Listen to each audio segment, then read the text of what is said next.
Ulan ng batikos mula sa mga netizens ang tila concert performance ni Julian San Jose kabilang na ang pagkanta ng Dancing Queen habang nasa loob ng simbahan. Marami sa mga netizen ang nabastusan sa ginawa ng singer-actress pati na rin ang kanyang suot. Nagtrending ang kanyang video kung saan humataw siya ng disco song habang nakagown na may slit. Kuha ang viral video sa loob ng Nuestra Señora del Pilar Shrine sa Mumbarao Occidental, Mindoro noong October 6.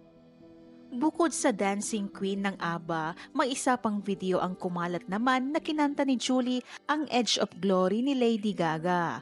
Ang nasabing event ay tinawag na Heavenly Harmony Concert Harana para kay Maria, kung saan ilang artista ang nag-perform ng mga kanta.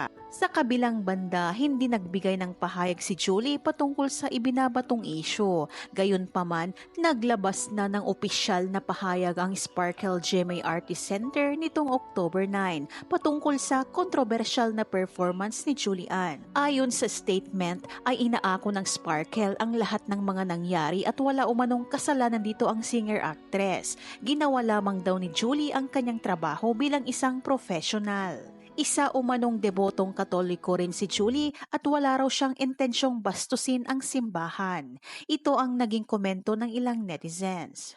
Hindi ako Christian pero nirerespeto ko ang simbahan ng mga kaibigan kong Christian dahil alam kong isa itong banal na lugar sa kanila. So bakit ganito?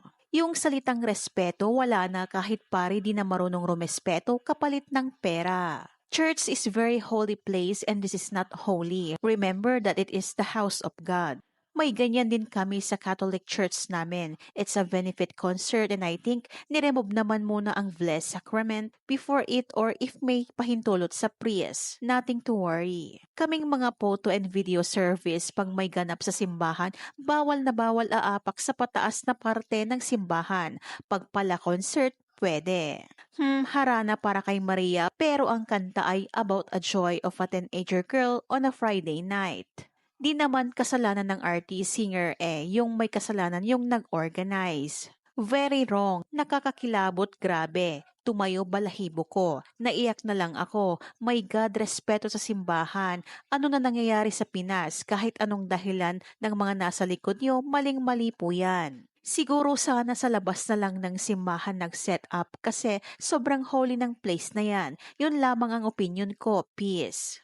Kasalanan ng staff ng church, alam nilang simbahan yan, bakit ganyan? Samantala, nilinaw naman ng parokya na ang kinita sa nasabing concert ay gagamitin para sa pagsasaayos ng simbahan.